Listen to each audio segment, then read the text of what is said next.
It began with a 911 call. A man's voice, strained and urgent, reported that his wife had been attacked in their home. He claimed an intruder had broken in, assaulted him, and murdered his wife. Emergency responders were dispatched immediately. The address led to a quiet suburban home in a well-kept neighborhood. From the outside, nothing appeared out of place. No shattered windows, no visible signs of struggle. Holiday decorations hung neatly on the porch. The grass was trimmed, the driveway clean. It was the kind of house that suggested routine, stability, and safety. That illusion was about to collapse. Inside, the responding officers found two individuals. On the floor of the basement was a man, Richard DeBate, his wrists bound with plastic zip ties, lying near the foot of the stairs. He had minor injuries on his arms and claimed to be the victim of a home invasion. Just a few feet away, the body of his wife, Connie DeBate, lay motionless. She had been shot twice. A small amount of blood had pooled around her, but not enough to indicate a prolonged struggle. Her wrist still bore a Fitbit tracker, a common piece of wearable tech. The room was dimly lit and oddly tidy despite the supposed violence. There were signs of disarray, drawers pulled out, a few items knocked from shelves, but nothing suggested forced entry. No broken locks, no forced windows, no signs of resistance from Connie. No defensive wounds, no overturned furniture, no broken objects indicating chaos. The scene looked staged, too precise. Medical responders confirmed Connie was deceased. Richard, however, was conscious and speaking. He was transported to the hospital for minor treatment. He repeated his version of events to officers. An unknown masked man had broken into their home, demanded money, shot his wife, and then turned on him. Richard said he struggled with the intruder, who then zip-tied him before fleeing. But his injuries didn't match the narrative. Surface-level abrasions, not indicative of a violent struggle, and no DNA or foreign materials on his clothes, just his story, standing alone. The responding detectives followed standard procedure: secure the scene, collect evidence, photograph the house, document everything. One officer carefully removed the Fitbit from Connie's wrist, sealing it in a labeled evidence bag. It was a routine step, taken without knowing that this piece of data would soon contradict the entire story. Neighbors were questioned. No one had seen or heard anything unusual that morning. No strange vehicles, no loud noises, no break-ins reported nearby. The dog, officers noted, hadn't barked. There were no muddy footprints, no tracks in the snow outside. No broken branches or trampled shrubs around the perimeter. Inside the house, investigators noted something that would stay with them. There was no sign of panic. The kitchen had a mug of coffee, still slightly warm. A banana sat half-peeled on the counter. Connie had clearly been going about a normal morning before the shooting. Detectives dug into the couple's background. Richard and Connie DeBate had been married for several years. Both were employed. No significant criminal history. No prior police calls to the residence. By all appearances, they were a typical couple, living in a quiet part of Connecticut. Yet appearances are often misleading in homicide investigations. One of the first decisions in any murder case is determining whether the threat came from inside or outside the victim's circle. A random home invasion would usually show signs: noise, damage, urgency. But here, nothing pointed to randomness. Everything, from the lack of forced entry to the calculated nature of the scene, suggested premeditation. The question was who and why. The autopsy confirmed what officers suspected. Connie had died from gunshot wounds, one to the stomach, another to the chest. The weapon, a .357 Magnum, was registered to Richard. It had been stored in the house. The question became, was it accessed in desperation or with intent? Back at the scene, forensic specialists examined the zip ties. They were commercially available, purchased recently. Surveillance footage from a local hardware store would soon confirm who had bought them. Meanwhile, the police took possession of all the household electronics: laptops, tablets, phones, and notably, the Fitbit. In initial interviews, Richard remained composed. His voice wavered, but he was articulate. He described the assailant in vague terms. The man had gloves, a mask, a dark hoodie, nothing distinctive. He insisted he had tried to fight him off but failed. His wife, he said, had no chance. But something didn't sit right with detectives. The timing, the location of the wounds, the quietness of the scene, and Richard's own condition, none of it aligned with a brutal home invasion. The basement, supposedly the site of a violent confrontation, showed no chaos, no broken items, no signs of wrestling or conflict. Just two people, one dead, one barely injured. And then came the data, the turning point. As detectives processed the evidence, they began analyzing the digital logs from Connie's Fitbit. The device had continued recording her movement for nearly an hour after the time Richard claimed she had been shot.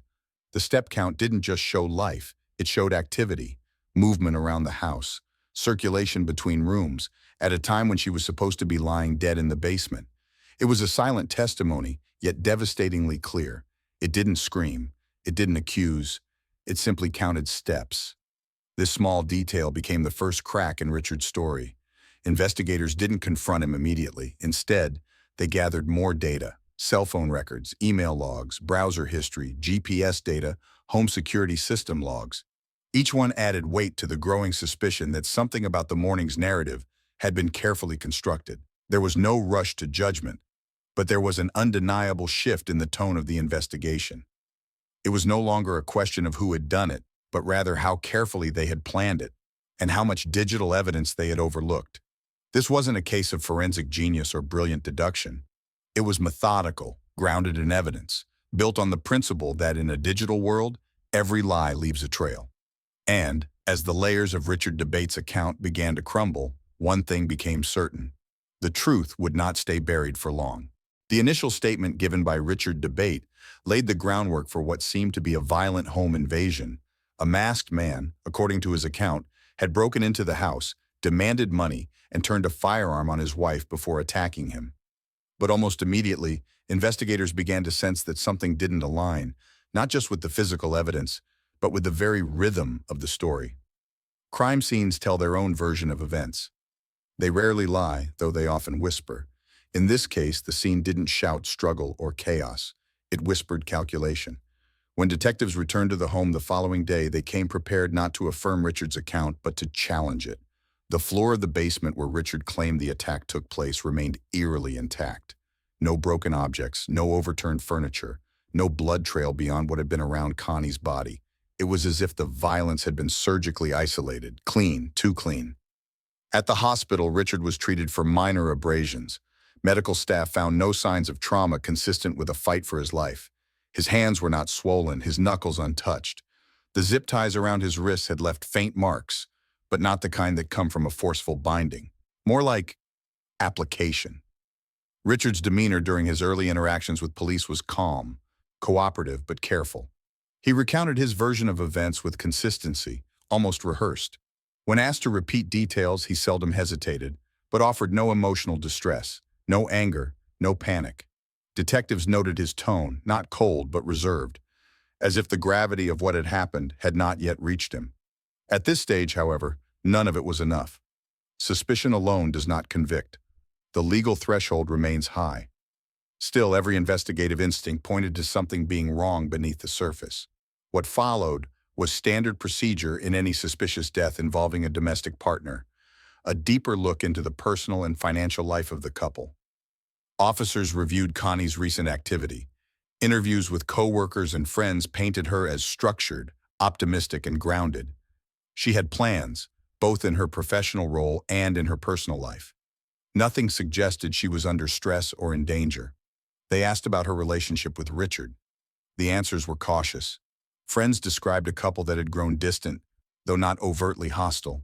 Some mentioned that Richard had seemed distracted lately, less engaged. Others said Connie had once confided that she felt something had changed, though she hadn't gone into detail. Meanwhile, detectives obtained surveillance footage from nearby businesses and residences. There were no recordings of any strangers approaching the DeBate home on the morning in question, no cars out of place, no suspicious movement. Every street camera captured quiet roads and normal traffic. The break came with digital data, specifically metadata tied to Richard's phone, email, and home internet use.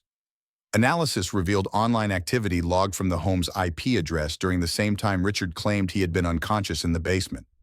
Emails sent, calendar updates, routine, digital breadcrumbs that contradicted his version of events. He had said he was incapacitated. The router said otherwise.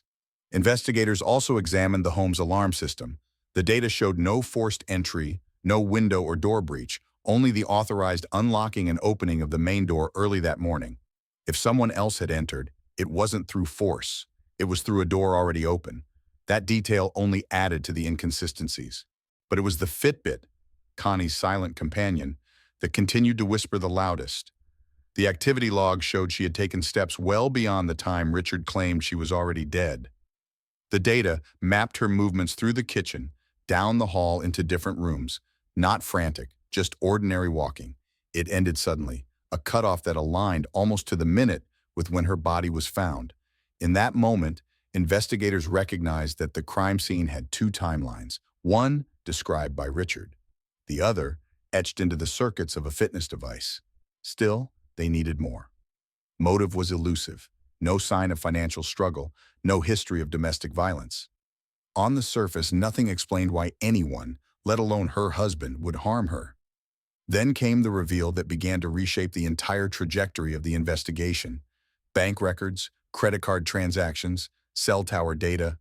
Richard had been maintaining a relationship outside of his marriage. Detectives located a woman he had been seeing, a relationship kept from friends, from family, and most critically, from Connie. The other woman was pregnant. This development wasn't disclosed publicly, not yet. It was treated delicately, with the understanding that the discovery could cause irreparable damage to the credibility of the man at the center of the story. But internally, among the investigative team, this revelation marked a shift, not just suspicion now, but motive. In the following days, Richard's behavior changed. He grew more guarded, more legalistic. He asked whether he was being recorded. He stopped volunteering information. His attorney was present for every discussion. Yet even then, no charges were filed. Investigators remained methodical, rushed arrests, collapsed cases. They needed the case to be airtight, built on data, not assumptions. The story couldn't merely unravel. It had to reconstruct itself, fact by verifiable fact. Each piece of digital evidence, each inconsistency in testimony, and every behavior recorded in the aftermath of the crime was charted, cataloged, and compared. The investigation was no longer reactive. It was architectural. By the end of that first month, investigators had painted the preliminary contours of what they believed had happened. A narrative of stress, secrets, and a breaking point. But belief isn't proof, and proof takes time. In the evolving timeline of the debate case, one piece of evidence stood apart, not because it was dramatic or violent, but because it was silent. The Fitbit on Connie Debate's wrist did not scream for justice. It didn't point fingers or raise its voice, but it spoke volumes in data. And when investigators listened, it told a version of events that shattered the foundation of her husband's account. The device, still functioning when collected from the scene, held timestamps, movement logs, and heart rate data. Forensics downloaded everything. What they found contradicted the timeline Richard had repeated more than once. According to Richard, Connie had returned home shortly before the attack. He stated she was killed almost immediately after arriving. But the Fitbit recorded her steps, movement throughout the house, for nearly an hour after she was supposedly already dead. The data mapped a clear pattern, walking from room to room, steady activity, and then nothing, a full stop.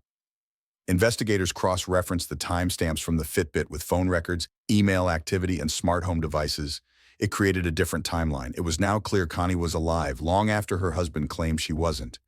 In criminal investigations, physical evidence speaks louder than memory, and data doesn't lie. This wasn't just a discrepancy, it was a fracture in the narrative. The silent witness had exposed it, but the challenge for law enforcement wasn't just finding inconsistencies, it was proving intent. A digital contradiction alone wouldn't lead to a conviction, so they began layering evidence. Every step Connie took during those final moments became part of a broader, damning mosaic. They discovered movement logs on the home's Wi-Fi router. Connie's phone had been active, her location traceable, even as Richard described her lying motionless. Her email had pinged the server. Her presence was confirmed, digitally, while he claimed she was gone. The pattern was becoming undeniable. Alongside these findings, investigators also reviewed Richard's phone. Deleted messages were recovered, revealing more about his personal life. Conversations with a woman outside his marriage were found, plans discussed, a pregnancy mentioned. These weren't abstract possibilities, they were documented facts, and they shifted the case from confusion to clarity. Still, investigators remained cautious. They avoided tipping their hand too early. The suspect hadn't yet been arrested. Publicly, the case was still being investigated. Privately, it was rapidly moving toward probable cause. Behind every step Connie took in her final hour was a person, A life, not a data point. Colleagues described her as warm but focused, a woman who worked hard and didn't complain. Friends said she had been distracted lately. Something was on her mind. Perhaps she had begun to sense the deception, but she hadn't spoken about it in detail. Her final weeks gave no outward sign that she feared for her safety. And that added another layer of tragedy. She didn't expect the end to come from within her own home. Connie's Fitbit became more than a piece of wearable tech. It became a forensic tool, an anchor in the timeline, a digital witness with perfect memory. Its data provided a baseline that every other piece of evidence had to match or be questioned. The information couldn't be dismissed as error. Tech experts testified that the margin for inaccuracy was minimal. Investigators even ran tests to confirm step tracking under similar circumstances. The device worked, the steps were real, and the time of death Richard had provided was not. It was the beginning of a collapse, not all at once, but enough. The weight of evidence was shifting, and the story that once seemed plausible now appeared carefully crafted and flawed. The crime scene had lost its mystery. The data had spoken. Behind every crime lies a motive, and in cases involving a spouse, that motive is rarely buried deep. Often it unfolds through patterns of secrecy, habits, decisions, and relationships that exist quietly alongside the appearance of normal life. In the debate investigation, it was the discovery of a second life that began to pull everything into focus. As investigators continued mapping digital activity, a set of deleted text messages surfaced from Richard's phone. Hidden in backups, obscured but recoverable, these messages told a story that had never been part of his official narrative. There were conversations with another woman, frequent, intimate, and forward-looking. This wasn't casual. It was a relationship built on promises, including one that changed the direction of the case entirely. A promise that he would soon be free to begin a new life with her. Further inquiry revealed that the woman was pregnant. This changed the investigative landscape. It was no longer just about forensics or data. There was now an emotional dimension, a human element with direct implications. Richard had been living two versions of reality, one public and stable, the other private and unraveling. And the timelines of both lives had started to converge in the weeks leading up to the murder. The financial records echoed the same divide. Purchases, hotel stays, and restaurant visits in towns outside the couple's usual routine lined up with nights when Richard said he was working late or running errands. Investigators mapped the overlaps, and the consistency was impossible to ignore. Where he claimed routine, the evidence showed intentional diversion. Friends of Connie, when interviewed, recalled small things she had recently said. She'd felt disconnected, something had changed. But like many people in long marriages, she chose to manage the discomfort quietly. She was not confrontational. She was trying to hold the structure together, even if the foundation had begun to shift beneath her. She never spoke openly about the affair because she didn't know about it. That truth struck a nerve with the investigative team. Connie had trusted that whatever distance she felt was part of the natural ebb and flow of marriage. She had no reason to suspect betrayal, let alone that her life might be at risk because of it. In domestic homicide investigations, extramarital affairs are not uncommon. But what sets this case apart was the digital certainty of the deception. Investigators weren't speculating about motive. They were watching it unfold in time-stamped text threads and digital logs. They had context for intent, supported by behavior, not hearsay. Still, they were deliberate. The goal was not just to know the truth. It was to prove it, to connect motive to means, and means to action. They pulled surveillance footage from nearby stores. At a hardware shop, just days before the killing, Richard had purchased zip ties, the same kind used to bind his own wrists in the version of events he presented to police. The purchase wasn't made in haste. He had driven there, waited in line, paid in cash, nothing impulsive, every step calculated. The growing portrait was not of a man reacting to sudden chaos. It was of someone setting a scene, planning, making preparations beneath the surface of an ordinary life. As this information came together, the mood within the investigation changed. There was no single revelation that cracked the case wide open. It was accumulation, layer after layer of data, motive, behavior, and contradiction, each one reinforcing the next. It was no longer about whether Richard's story held up. It didn't. The only question was when the public would know what investigators already suspected. Still, they moved cautiously. A misstep could undermine the entire process. They needed more than contradictions. They needed a timeline built on irrefutable connections. And they were getting closer. A well-staged crime scene often hinges on the assumption that the surface will be enough, that the momentary shock of violence will distract from the inconsistencies. But real investigations are not guided by instinct alone. They rely on the accumulation of physical details, small, often overlooked anomalies that quietly unravel even the most calculated deception. In the debate case, it became increasingly clear that what unfolded inside the home that morning was not a spontaneous act of desperation, but something prearranged, something built, the illusion of chaos, layered with just enough disorder to suggest a struggle, but lacking the organic signs of genuine conflict. One of the first inconsistencies came from the bindings. Richard told officers he had been attacked, restrained by a masked intruder using zip ties. The story hinged on the assumption that those restraints had been placed on him forcibly. But forensic analysis found no stretch marks, no torn skin, no abrasions consistent with struggle. The ties were snug, but not tight, no blood, no bruising beneath the surface. The conclusion was simple. They had been applied with care, not violence. Then came the receipts. A hardware store purchase made days before the incident, traced back to Richard through surveillance footage and payment records, zip ties, the exact kind used at the scene.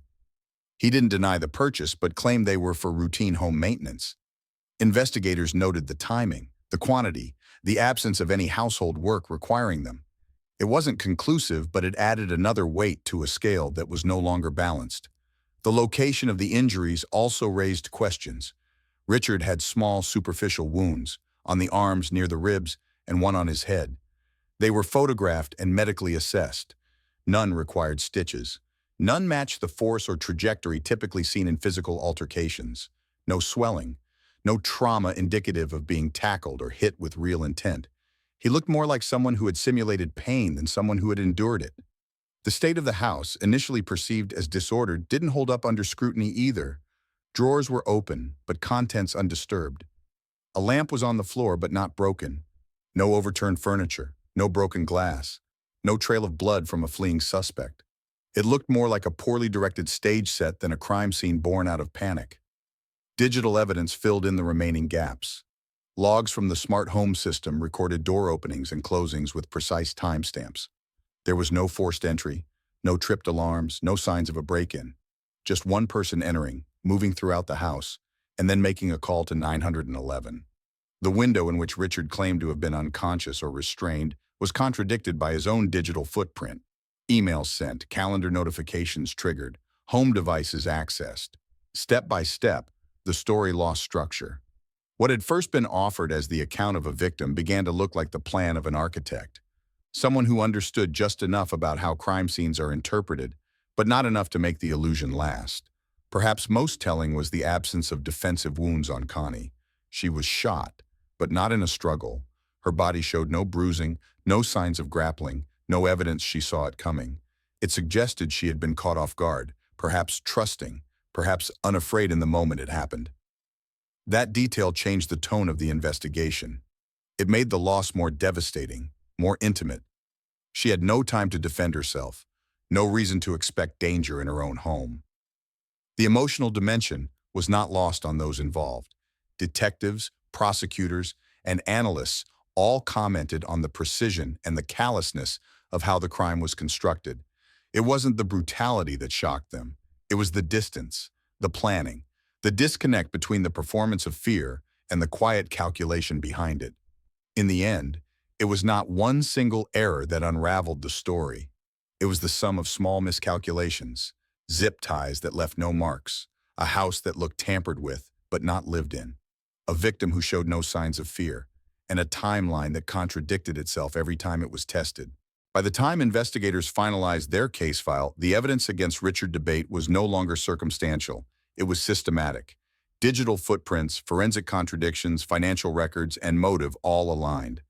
The pieces didn't just suggest involvement, they charted a deliberate course of action. The arrest warrant was issued and Richard was taken into custody. This moment didn't arrive in haste. Prosecutors had spent months coordinating with law enforcement to ensure every detail of the case could withstand scrutiny. In homicide investigations, especially those involving a spouse, the burden of proof is high. There could be no cracks, no speculative leaps. Everything had to be grounded in verifiable fact. Richard DeBate was charged with murder, tampering with physical evidence, and making false statements to police. The charges reflected not just the act itself, but the effort made to disguise it. Investigators believed he hadn't just committed the crime, he had engineered an entire narrative around it. Following his arrest, the public learned what investigators had known for months. News outlets picked up the story quickly, focusing on the unusual role technology played. Headlines highlighted the Fitbit data as the pivotal element. But to those close to the investigation, it was never just about the tracker. It was about the totality of facts that formed a consistent and damning pattern. In preparation for trial, the prosecution built its case around 4 core pillars: digital timeline conflict. The Fitbit data, synced through the health app, revealed Connie was active for nearly an hour after Richard claimed she had been killed. Step counts, heart rate records, and timestamps established her movements throughout the house. In contrast, Richard's statement locked her time of death far earlier, creating an irreconcilable gap. Staging and physical evidence. The zip ties used to bind Richard were purchased days before the murder. His wounds were superficial and inconsistent with a violent attack. The home showed signs of artificial disorder: open drawers without rummaging, items placed to appear disturbed. No signs of forced entry, no alarm trip, no foreign DNA, motive rooted in double life. Richard had been maintaining an affair with a woman who was pregnant with his child. Text messages detailed promises that he would handle it, the change was coming, and that their future together was close. Prosecutors tied these conversations directly to the days leading up to the murder. Contradictory behavior post-crime. Richard's 911 call, his statements to officers, and his activity logs from that morning were inconsistent. Records showed he had sent emails and accessed systems during the exact time he claimed to be unconscious. He never mentioned the affair to police until confronted with proof. Each omission became a quiet form of evidence. The defense team prepared a counter-narrative. They argued that the Fitbit data might be inaccurate. They challenged the interpretation of timestamps and questioned the certainty of motive. They suggested that the stress of the situation may have led to confusion in Richard's statements. But the problem wasn't just one piece of evidence. It was the overwhelming consistency among multiple independent sources. The technology wasn't just pointing in one direction. It was corroborated by physical details, personal behavior, and third-party verification. Before the trial began, both sides worked through pre-trial motions. The court reviewed which digital materials could be admitted.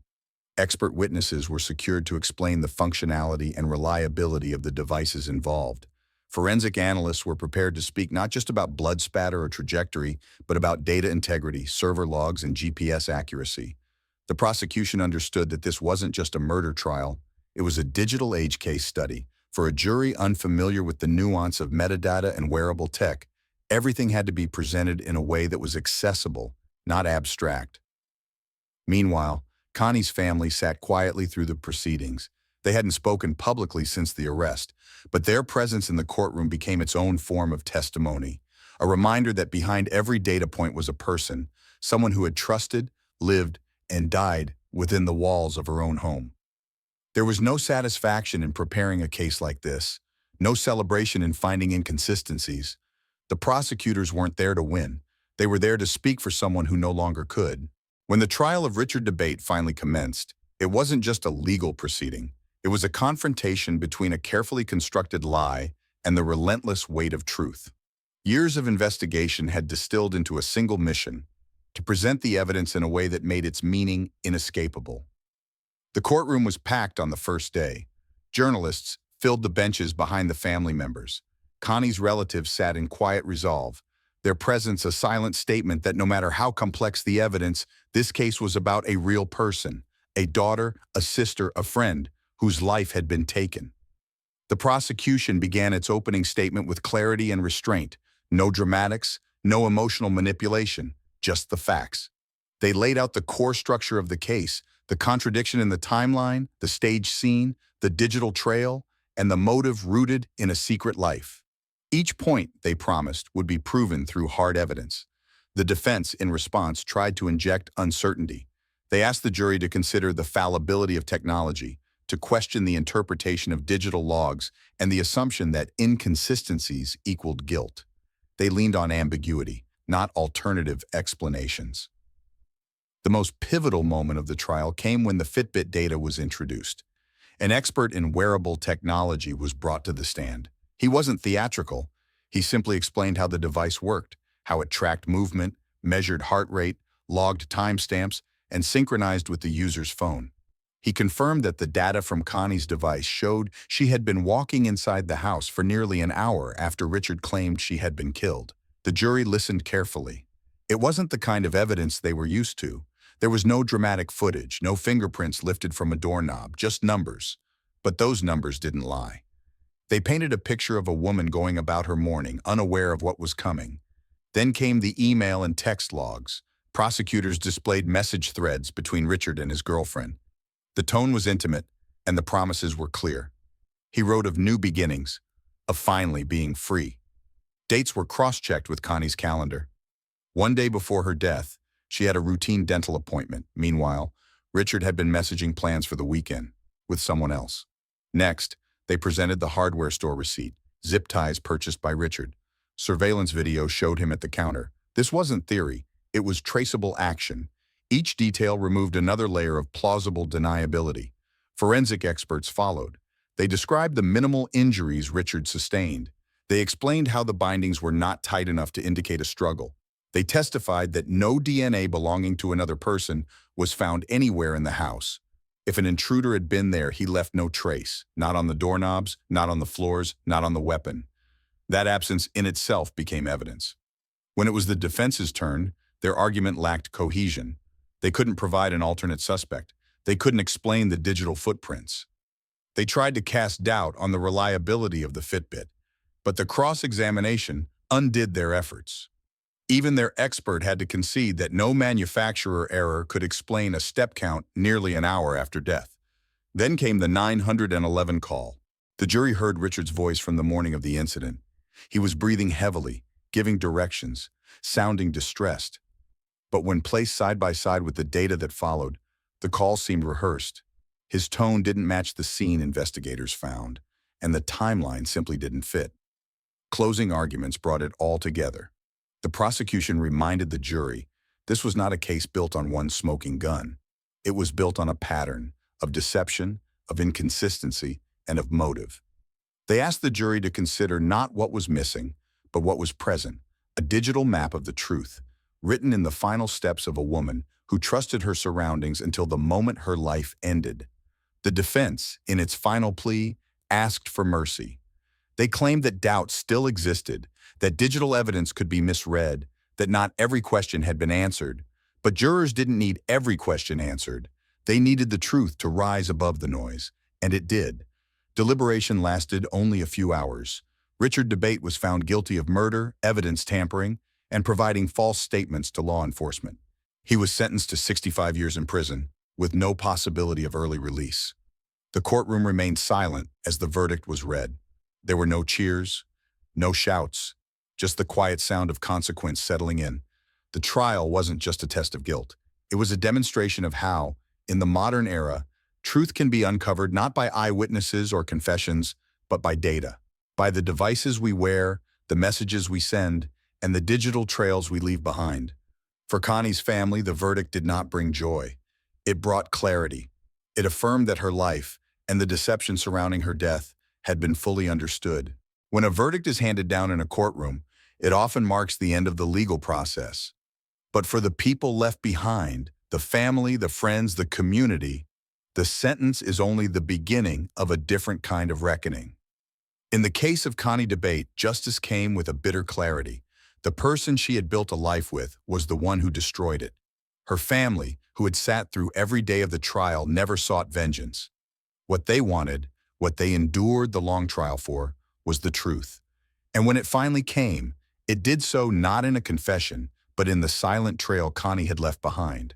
A trail captured in steps, in data, in quiet evidence that could not be manipulated. The outcome did not restore what had been taken. It did not undo the betrayal or the years of deception that led to her death, but it allowed the story to be told in full, and for those who had loved her, that mattered. In the aftermath of the trial, the case drew national attention, not just because of the crime itself, but because of how it was solved. The Fitbit, once a tool for tracking wellness, became a symbol of forensic innovation. In courtrooms and investigative units across the country, law enforcement began to look more seriously at digital evidence from wearable tech, recognizing its role not as secondary support, but as primary witness. But behind the headlines and legal textbooks, this was still a human story. A story about trust, misplaced, exploited, and ultimately fatal. A story about a woman who had no idea she was walking into the final moments of her life, and a man who believed that a careful lie could replace accountability. The illusion he crafted was undone not by human error, but by digital honesty. That's what made the debate case both disturbing and defining. It wasn't just the crime, it was the method of uncovering it. Investigators didn't need to pressure a suspect into confession or rely on a single eyewitness. They followed the data. They trusted the patterns that couldn't be rehearsed or rewritten. In an era where nearly everything is connected, this case stood as a warning and a promise. A warning that even the most carefully designed lies leave fingerprints in the modern world, and a promise that justice, though it may come slowly, can still prevail when the truth is pursued with discipline, patience, and respect for every detail.